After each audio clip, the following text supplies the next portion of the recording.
لے جا رہے ہیں. اپنی نسل کو ان بدعقیدہ لوگوں تو بچاؤ.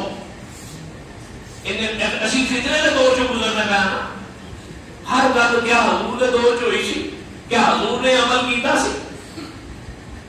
یہ صحابہ کی سنت ہے جب اپنی جان پہ ظلم کرتے بلا انہم ظلموا انفسہم جاؤ. انہوں کو پتا سی اللہ تعالیٰ کی بارگاہ میں کیوں نہیں جاتے سن. کیونکہ ایک مسجد سے کنے مسالک نے کنے فرقے نے. کیڑی مسجد سے رب لبے گا؟ انہیں کہا میں جدوں لبا گا یار دے بوئے دے لبا.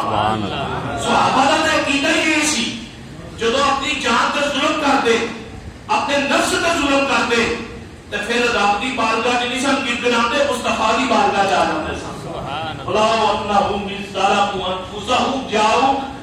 میرے حبیب یہ جو جانوں پر ظلم کرنے والے ہیں بس تیرے پاس آ جائے بس تیرے ہو جائے پھر دیکھ تیرا رب کتنا غفور رحیم. تو جب بھی کسی نے اپنی جانوں پر ظلم کیا تو وہ در مصطفیٰ پر آ گیا. تو اگلے دن حضور صلی اللہ علیہ وسلم حضرت ماعز بن مالک رضی اللہ تعالیٰ عنہ کے درجات کی بلندی کی دعا فرما رہے ہیں. حدیث پاک ہے آقا کریم صلی اللہ علیہ وسلم نے فرمایا کہ اکثر قبروں میں میتیں ایسی ہوتی ہیں جو چیخ رہی ہوتی ہیں اور وہ پکار رہی ہوتی ہیں جیسے ایک ڈوبنے والا جب ڈوب رہا ہو اس کو اپنی زندگی کی سانسیں کم نظر آ رہی ہو تو وہ چیختا ہے کہ مجھے غرق ہونے سے بچا دو, مجھے ڈوبنے سے بچا دو, مجھے تباہ ہونے سے بچا دو. تو آقا کریم صلی اللہ علیہ وسلم نے فرمایا اکثر قبروں میں ایسے چیخو پکار ہو رہی ہوتی ہے کہ وہ دنیا والوں کو کہہ رہے ہوتے ہیں کوئی درود پڑھ کر کوئی قرآن پڑھ کر میری بخشش کے لیے دعا کرو تاکہ اس عذاب سے میں بچ جاؤں. اور کئی بدنصیب اور بدبخت یہ کہتے ہیں کہ جب بندہ دنیا سے چلا جائے تو پھر وہ مر کر مٹی ہو جاتا ہے. ایسے بدنصیب اور بدبخت لوگ ہیں جو نبیوں ولیوں کو بھی نہیں چھوڑتے کہ بس گئے تو بات ختم ہو گئی. پہلے یہ کنسپٹ اپنا ٹھیک کرنا یہ ضروری ہے. ایک کامن سینس کی بات ہے کہ انسان چلا کہاں سے تھا؟ یہ چلا عالم ارواح سے تھا.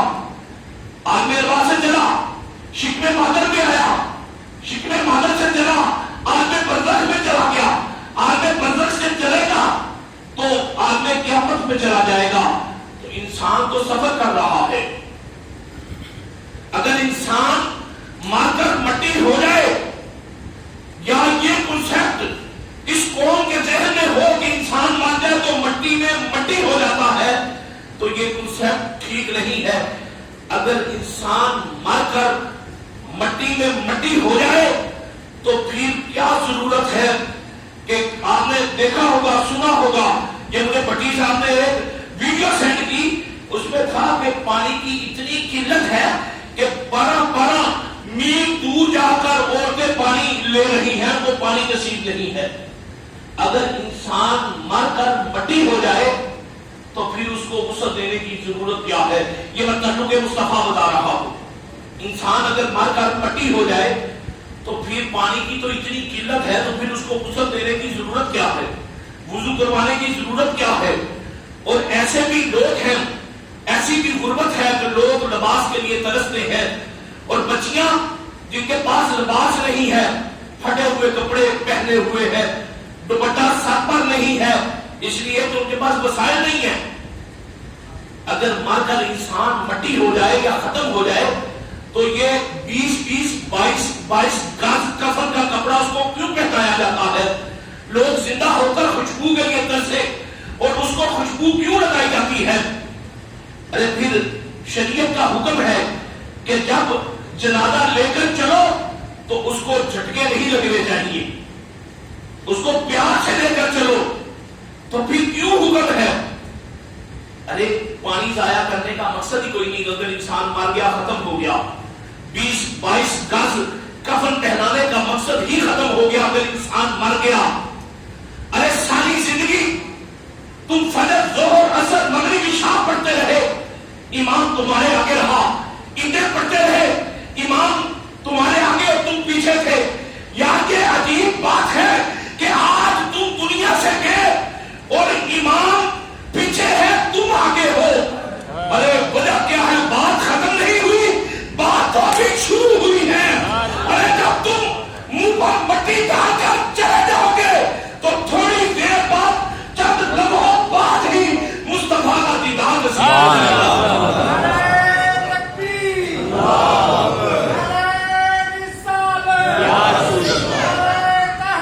ارے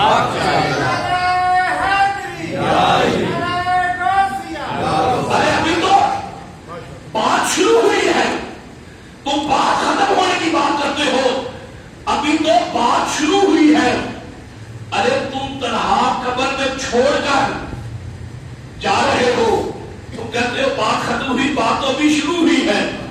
ارے تم گھر پہنچ نہیں پاؤ گے کہ مصطفیٰ کا دیدار ہونے والا ہے، اور یہ کیسا پروٹوکول ہے حضور کے امتی اور غلام کا، یہ کیسا پروٹوکول ہے۔ بڑے بڑے امام، بڑے بڑے کلیوں والے، بڑی بڑی دستاروں والے پیچھے پیچھے چلتے ہیں اور اس کو اٹھا کر پھولوں کے ہاتھ ڈال کر پروٹوکول لے کر چلے جاتے ہیں۔ پہلے تو یہ کامن سینس کی بات ہے، انسان تو عالم ارواح سے چلا ہے، انسان تو یہ سفر کر رہا ہے، انسان مرا کب ہے، انسان مرتا کب ہے۔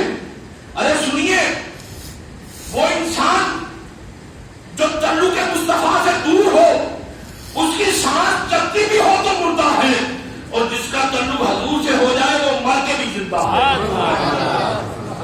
تیری نہ کیا سلطان باہو میں نہ فقیر ہونا تھا، باہو قبر کی نہ بیتی بے، مرنے سے پہلے حضور کے ساتھ اپنا تعلق بناؤ، اپنی اولادوں کو بدعقیدوں سے بچاؤ۔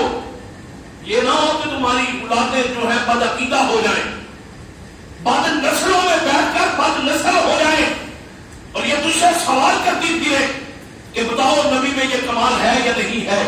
یہ رشتہ دار ہے، میں نے خدا کی قسم اللہ کے گھر بیٹھا ہوں، میں نے جیسے اس بابا جی کی محبت آپ نے گھر والوں سے دیکھی ہے، میں نے کبھی تاریخ میں اپنی ہوش میں نے اتنی محبت کسی سے دیکھی نہیں۔ کوئی اپنے زندگی کے ساتھی سے اتنی محبت کرتا ہو تو پھر وہ محبت ایک غم خان کر ان کی زندگی میں رہ گئی ہے۔ جب تک زندہ رہیں گے یہ دکھ اور غم ان کے ساتھ رہے گا، لیکن یہ دیکھیں محبت اپنی جگہ پر رہی، لیکن جب یہ میری کوٹری میں ڈال کر مائی صاحبہ کو آئے تو بابا جی ان کے ساتھ ایک رات بھی ٹھہر نہیں سکے تھی، ایک رات بھی ٹھہر نہیں سکے۔ تو یہ جو محبتوں کے رشتے ہیں، محبتوں کے جو تعلق ہیں، ایک ماں باپ کو نبی صلی اللہ علیہ وسلم نے فرمایا کہ جو دنیا سے چلا جاتا ہے وہ تمہاری دعاؤں کا منتظر ہوتا ہے، تو منتظر تو وہی ہوتا ہے جو زندہ ہو، تو جو مان جائے اس نے انتظار کسی کا کیا کرنا، وہ انتظار کسی کا کیا کرے گا۔ تو تم فرمانے مصطفیٰ کی ہی نفی کر رہے ہو کہ وہ جو چلا گیا بات ختم ہو گئی۔ بات تو شروع اس وقت ہوتی ہے جب اس گناہگار کے پاس اس کے آقا تشریف لاتے ہیں، تو پھر وہ محبت کرنے والے دنیا کے رشتے سارے ایک ہو جاتے ہیں، بس مصطفیٰ کا تعلق کام آتا ہے، حضور کی محبت کام آتی ہے، حضور کا واسطہ کام آتا ہے۔ اور بابا اقبال رحمت اللہ علیہ، بابا اقبال رحمت اللہ علیہ فرماتے ہیں کہ موت کی کوئی حقیقت نہیں ہے، موت کا کوئی وجود ہی نہیں ہے۔ اب بابا اقبال کا بتاؤ فتویٰ، بابا اقبال فرماتے ہیں کہ موت کی کوئی حقیقت نہیں ہے، اور امام جلال الدین سیوطی رحمت اللہ علیہ نے بھی لکھا، وہ کیسے؟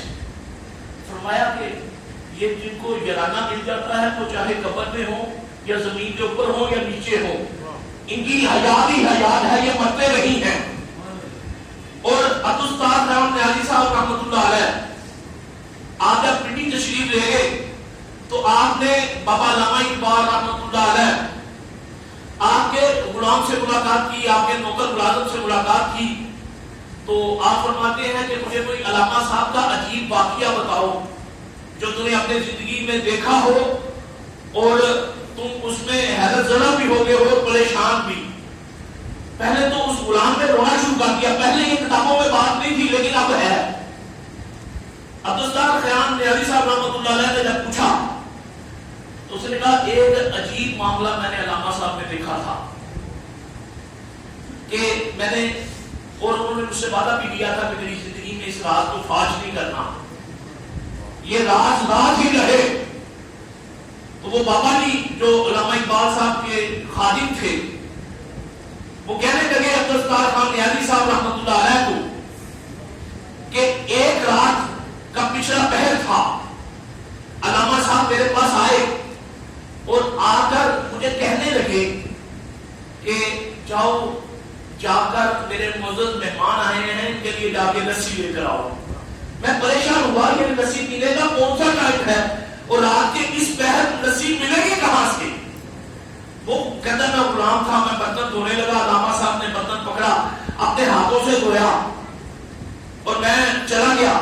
ابھی میں سوچ میں پریشانی میں چلتا جا رہا تھا کہ جب میں نے گلی سے ایسے ٹرن لیا تو میں نے دیکھا کہ کیبل بنا ہوا ہے، کھوکھا بنا ہوا ہے، دکان بنی ہوئی ہے اور بابا جی لسی بنا رہے ہیں. میں بڑے اس سے زیادہ پریشان ہو گیا کہ یہ لسی بابا جی لسی بنا رہے ہیں. تو میں نے برتن دیا، سلام دعا کی، تو انہوں نے لسی دی. تو میں نے جب پیسے پوچھے تو کہتے ہیں کہ علامہ سے ہمارا حساب کتاب چلتا رہتا ہے.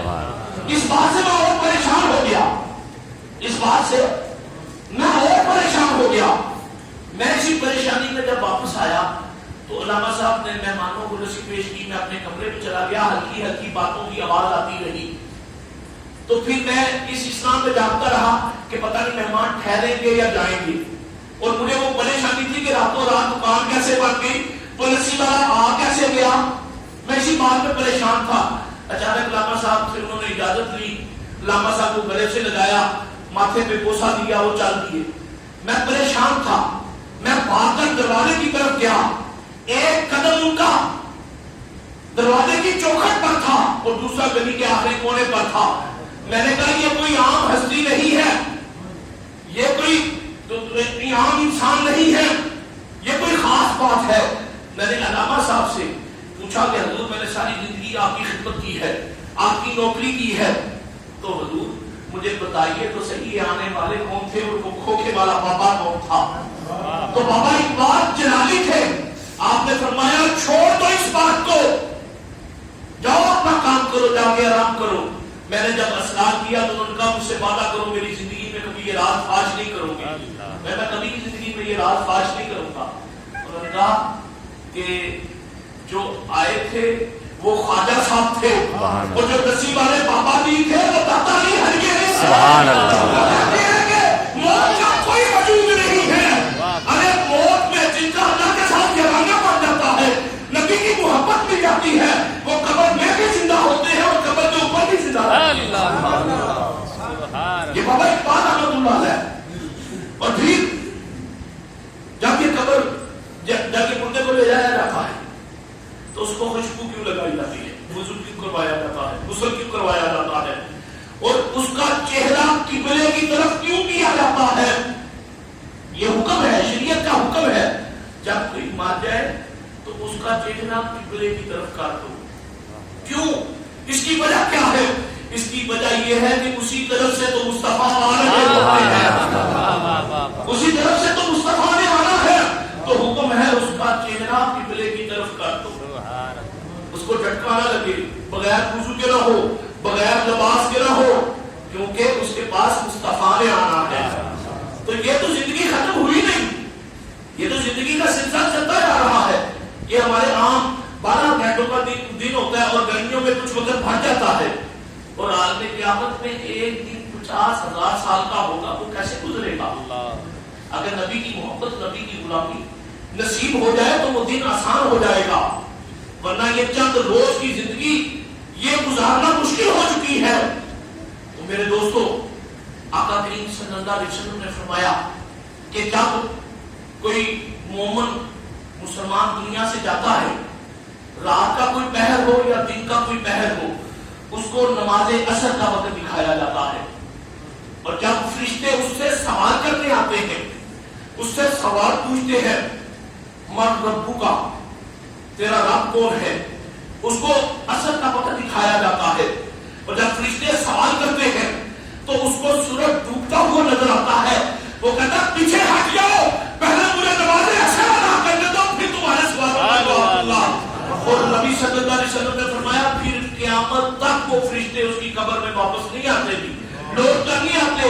ان کو پتا تھا کہ یہ اتباع رسول میں ہی تو زندگی بسر کرتا رہا ہے، اتباع رسول میں ہی تو اس نے اپنی زندگی کو بسر کیا ہے.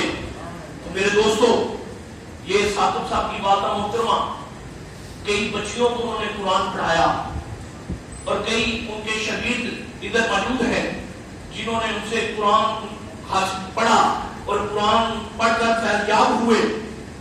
آج مائی صاحبہ کے لیے کوئی ہاتھ اٹھائے نہ اٹھائے، یہ سب سے بڑا ان کے لیے صدقہ جاریہ ہے. جب تک وہ بچیاں قرآن پڑھتی رہیں گے مائی صاحبہ کو ثواب ملتا رہے گا، مائی صاحبہ کے درجات میں بلندی ہوتی رہے گی. تو میرے دوستو، جب اللہ کی محبت مل جاتی ہے. رابعہ بصری رحمۃ اللہ علیہا جب آپ کے پاس منکر نکیر آئے، آ کر سوال کیا، تعارف پوچھا، تو ماں رابعہ بصری کہتی ہیں میرا تعارف چھوڑو، تم اپنا تعارف بتاؤ، تمہارا تعارف کیا ہے؟ انہوں نے کہا ہم فرشتے ہیں، ہماری ڈیوٹی ہے کہ جو اس گھر آئے گا، اس کوٹری میں آئے گا، ہم اس سے سوال کریں گے من ربو کا ما دین کا. یہ سوال کرنا یہ ہماری ذمہ داری ہے. تو اما رابعہ بصری پوچھتی ہیں تم کہاں سے آئے ہو؟ تو کیا ہم آسمان سے آئے. تو اما رابعہ بصری جلال میں آگے فرمایا تم اتنی دور سے آئے ہو تو تم اپنے رب کو بھولے نہیں، میں 2 گز نیچے آ کر اس کو کیسے بھول سکتی ہوں؟ میرا رشتہ اس کے ساتھ کوئی اتنا کمزور ہے کہ 2 گز زمین کے نیچے آ جاؤں تو میں اس کو بھول جاؤں؟ میں قربان جاؤں. یہ وہی لوگ ہیں جنہوں نے اتباع رسول میں اپنی زندگیوں کو بسر کیا. آقا کریم صلی اللہ علیہ وسلم کی بارگاہ میں ایک صحابی تشریف لائے اور آ کر عرض کرتے ہیں آقا اب میری باقی جتنی بھی زندگی ہے، جتنا بھی میرا وقت ہے، یمن سے تشریف لائے، اب میں نے باقی ساری زندگی آپ کے قدموں میں گزارنی ہے، آپ کی غلامی میں گزارنی ہے. آقا کریم صلی اللہ علیہ وسلم نے فرمایا کہ کیا تم اپنے ماں باپ سے اجازت لے کر آئے ہو؟ عرض کرتا جی یا رسول اللہ میں اجازت لے کر آیا ہوں. کیا وہ راضی تھے؟ جی یا رسول اللہ راضی تھے. جب انہوں نے تجھے رخصت کیا تو کیا تیرے ماں باپ رو رہے تھے؟ تو عرض کرتا جی یا رسول اللہ جب میں نے ان کو بتایا میں نے واپس نہیں آنا تو وہ ہچکیاں لے کر رو رہے تھے. آقا کریم صلی اللہ علیہ وسلم نے فرمایا جاؤ واپس چلے جاؤ، جا کے پہلے اپنے ماں باپ کو راضی کرو تو پھر مدینے والا تجھ سے ادھر بھی خوش ہے، مدینے والے کا رب بھی تجھ سے خوش ہے. ارے یہ ماں تو ماں کا تو مقام پوچھنا ہے. تو یہ حضرت موسیٰ علیہ السلام کو نہیں آپ نے فرمایا کہ موسیٰ ذرا سنبھل کے آئی، اب وہ تیرے پیچھے ہاتھ اٹھا کر دعا کرنے والی نہیں ہے. آقا کریم صلی اللہ علیہ وسلم اما حلیمہ سعدیہ کے احترام میں کھڑے نہیں ہو گئے. آقا کریم صلی اللہ علیہ وسلم نے قوم کو بتایا نہیں، وہ رضائی ماں تھی تو حضور صلی اللہ علیہ وسلم نے بتایا. اور پھر یہ سارے کائنات کے جو نظام ہیں، جو رشتے ہیں، جو تعلق ہیں، جو واسطے ہیں، ایک وقت آتا ہے یہ رشتے ختم ہو جاتے ہیں، یہ تعلق ختم ہو جاتے ہیں. میرے دوستوں یہ زندگی کا اعتبار نہیں ہے. یہ زندگی کی سانسیں کب ٹوٹ جائیں انسان کو پتہ بھی نہیں چلتا کہ بنا کیا اور ہوا کیا. ہمارے ادھر بابا جی عبد الرحیم صاحب کا وصال ہوا تو مجھے وقار صاحب بتا رہے تھے کہ ابا جی بالکل ٹھیک تھے، میں ان کے ساتھ تھا، پتہ ہی نہیں چلا کہ ابا جی کیسے چلے گئے. خدا کی عزت کی قسم کسی کا نہیں پتہ چلتا، کوئی کب اس کا حکم آ جائے اور وہ دنیا سے چلا جائے. اس سے پہلے کہ اس کی یہ سانسیں اور یہ سنگتیں ختم ہو جائیں